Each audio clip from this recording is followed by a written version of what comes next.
Hi అండి, welcome to our Telugu cooking channel. మన ఛానల్ని సపోర్ట్ చేయడానికి లైక్ చేసి సబ్స్క్రైబ్ చేయండి. ఈరోజు నేను చేయబోయే రెసిపీ ఏంటంటే గోంగూర పచ్చి రొయ్యలండి. చాలా అంటే చాలా బాగుంటుంది, తప్పకుండా ట్రై చేయండి.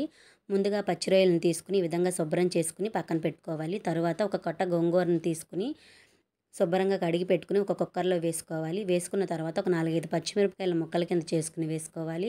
ఒక హాఫ్ ముక్క ఉల్లిపాయ ముక్కని కూడా ముక్కల కింద చేసుకుని వేసుకోవాలి. చిటికెడు పసుపు వేసుకోవాలి. మీకు రుచికి సరిపడినంత సాల్ట్ వేసుకోవాలి. చిన్న గ్లాసులు వాటర్ వేసుకుని 3 విజిల్స్ వచ్చేంత వరకు స్టవ్ మీద పెట్టుకోవాలండి. ఈ విధంగా పెట్టుకున్న తర్వాత 3 విజిల్స్ వచ్చిన తర్వాత కుక్కర్ విజిల్ వచ్చిన తర్వాత ఈ విధంగా ఉంటుంది. దీన్ని బాగా చల్లారి పెట్టుకున్న తర్వాత మిక్సీలో వేసుకోవాలి. ఇలా చల్లారిపోయిందండి. ఈ చల్లారిపోయిన దాన్ని మిక్సీలో వేసుకోవాలి. ఎక్కువ మెత్తగా చేయకుండా మీడియంగా గ్రైండ్ చేసుకుని పక్కన పెట్టుకోవాలి.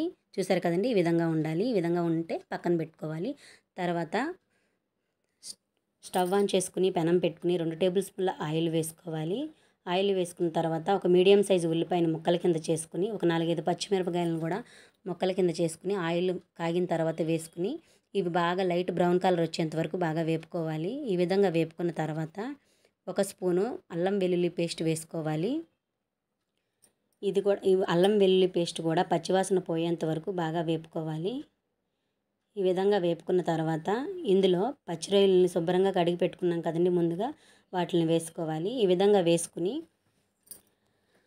ఒక 10 నిమిషాల పాటు మూత పెట్టుకుని మగ్గబెట్టుకోవాలండి. ఇలా ఒకసారి మొత్తం మసాలా అంతా రొయ్యలకి పట్టేలాగా కలుపుకుని ఒక 10 నిమిషాలు మూత పెట్టుకుని దాంట్లోంచి నీరు వచ్చేంత వరకు ఈ విధంగా మగ్గబెట్టుకోవాలి. ఇలా మగ్గిన తర్వాత ఇందులో రుచికి సరిపడినంత సాల్ట్ వేసుకోవాలి.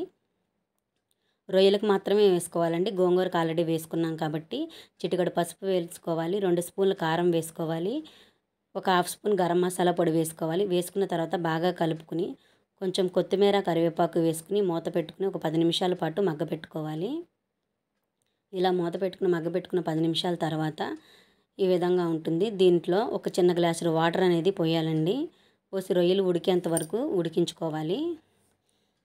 ఈ వాటర్ అనేది దగ్గరికి వచ్చేంత వరకు ఉడికిపోవాలన్నమాట. చూసారు కదండి, ఇలా ఉడికిపోయిన తర్వాత ముందుగా గ్రైండ్ చేసి పెట్టుకున్న మనం గోంగూర మిశ్రమం ఉంది కదండి, దాన్ని తీసుకుని ఇందులో వేసుకోవాలి. ఈ విధంగా వేసుకుని ఒకసారి బాగా కలుపుకోవాలి. ఇలా కలుపుకున్న తర్వాత ఇందులో కూడా ఒక చిన్న గ్లాసు నీళ్లు పోసుకుని మూత పెట్టుకుని హై ఫ్లేమ్లో ఒక 5 నిమిషాలు ఉడకబెట్టుకున్న తర్వాత చూసారు కదండి, ఇలా ఉంటుంది. హై ఫ్లేమ్లో ఒక 5 నిమిషాలు ఉడకబెట్టుకోవాలండి. ఇలా ఉడకబెట్టుకున్న తర్వాత చూసారు కదండి, ఈ విధంగా ఉడుకుతుంది. దీన్ని మీడియం ఫ్లేమ్లో కానీ సిమ్లో కానీ పెట్టుకుంటే నూనె తేరేంత వరకు బాగా దగ్గరికి వచ్చేంత వరకు ఉడకబెట్టుకోవాలి. మధ్య మధ్యలో కలుపుకుంటూ ఉడకబెట్టుకోవాలండి, లేకపోతే అడుగు అనేది మాడిపోతుంది. ఈ కూర చాలా బాగుంటుందండి, తప్పకుండా ట్రై చేయండి. ఈ కూర రొయ్యలు గోంగూర కలిపి ఒకసారి ఇలా కూర చేయండి. పుల్ల పుల్లగా కారం కారంగా చాలా రుచిగా ఉంటుంది. తప్పకుండా ట్రై చేయండి.